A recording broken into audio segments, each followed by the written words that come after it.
Hey everybody, Joseph Rothschild here, aka Mono Bluetron, back again with another episode of 10-Minute Testing. So, right now I think it's helpful to think of Yu-Gi-Oh! Not as a series of powerful tribal decks, but as a series of powerful 10 to 15 card engines, and for the most part, the meta is comprised of assembling one or more of these engines into a deck.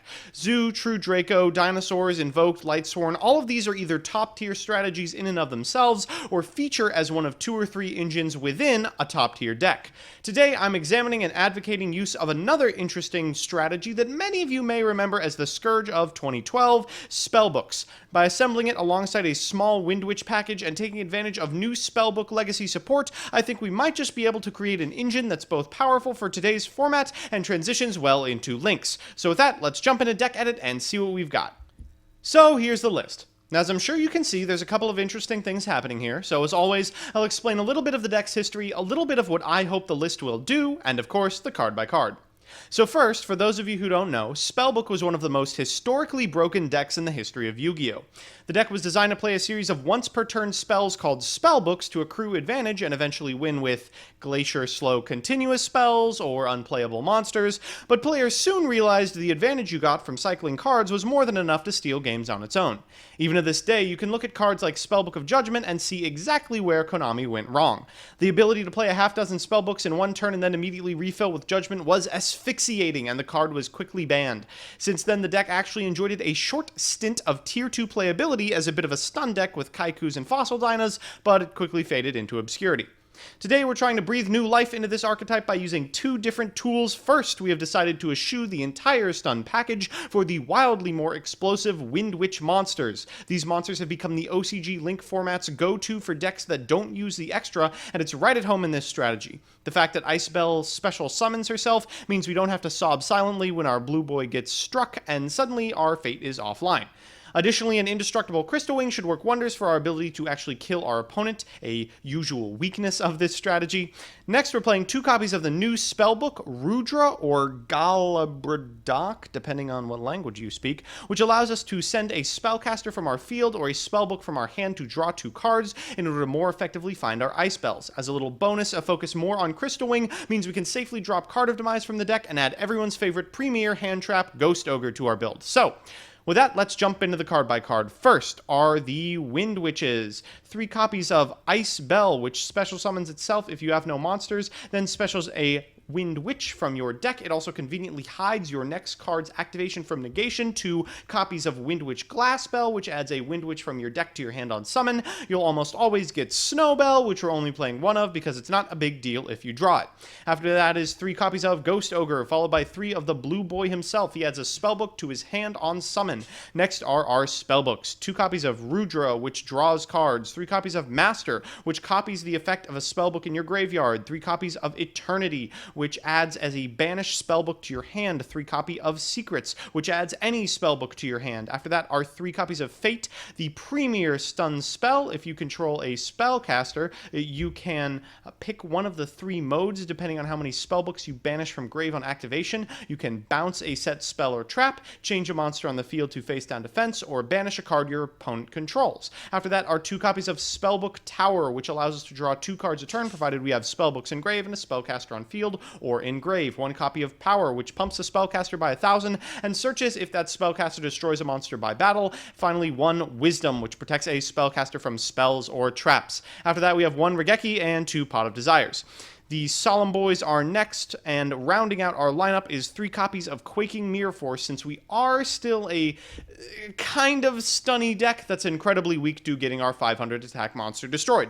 In the extra, we have 1 copy of Crystal Wing himself, 1 Crystal Wing Jr., 1 Winterbell, and then a bunch of cards that don't matter.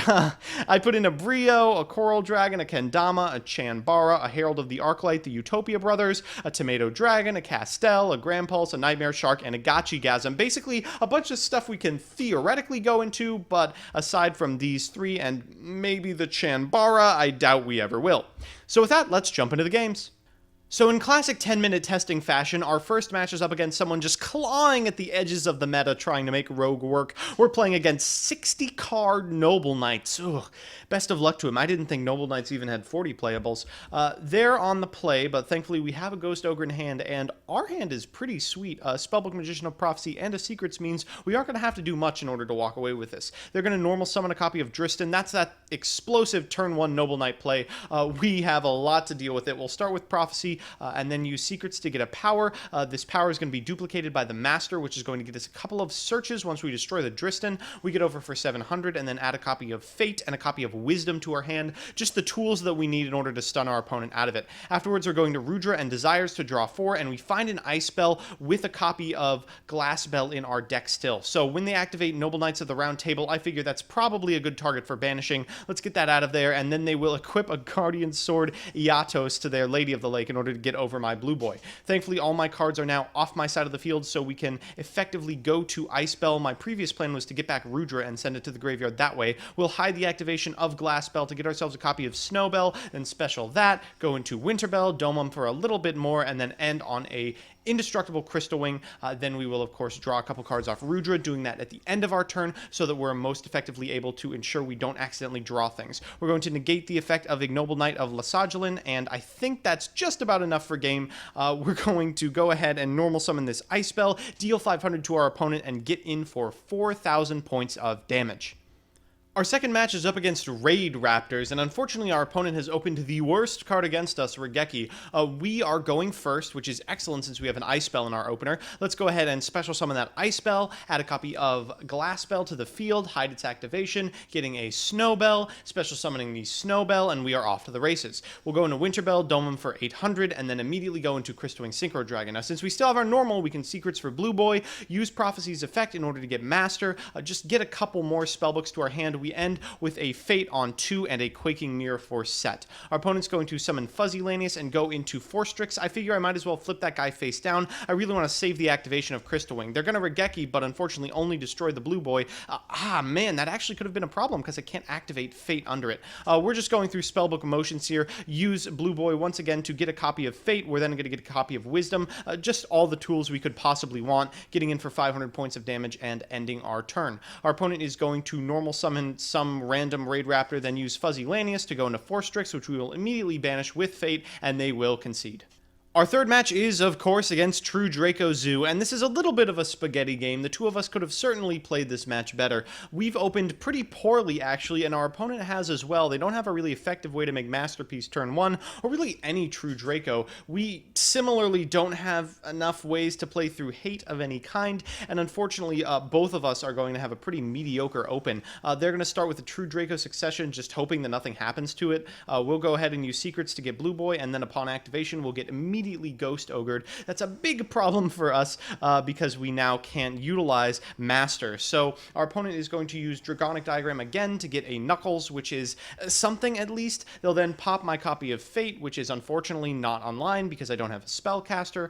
I'm thinking that we probably just need to have a Spellcaster out so we can use Master. I summon Glass Bell. Immediately her effect gets Ghost Ash and Beautiful Springed, but I will use Master to get Secrets back. That'll give him a copy of True Draco Revival, which he decides to add to hand. We're going to Regeki right now for reasons. This was probably a bit of a misplay. And then in standby, we'll use Spellbook of Wisdom so that we can banish with Spellbook of Fate. I'm hoping to spike this Revival, but once he goes into Bullhorn, I know, well, I probably have to banish that, unfortunately. We're basically out of gas at this point, and he's going to go ahead and use Revival in order to get back Dynamite Knuckle in response to my Grand Spellbook Tower. We draw into Ice Bell, which is incredible because after he Tribute Summons for Masterpiece and decides to both destroy my monster and my spell card, we suddenly have a bit of an opening to use Ice Bell's effect. We're going to get the other Glass Bell from deck, hide its effect, of course, get a copy of Snow Bell, which is still in our deck, thankfully, then use Secrets to get Blue Boy to get Fate, go into Winter Bell, use Winter Bell's effect, and then go into Crystal Wing Synchro Dragon, and I don't think he really has an effective out to this,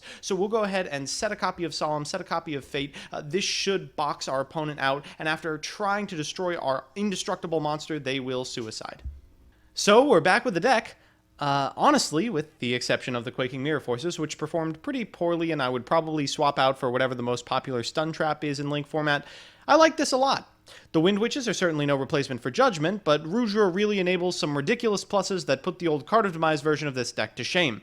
It doesn't seem to have too much of a problem closing out games either, even if you haven't made Crystal Wing Synchro Dragon. And even though that TD Zoo player probably wasn't, the greatest in the world, the resilience against meta threats like Dryden and Masterpiece is certainly a major positive for this deck.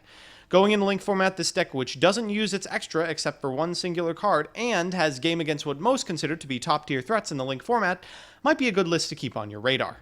So that's that. I hope you enjoyed a thorough dismantling of 60-card Noble Knights, among others.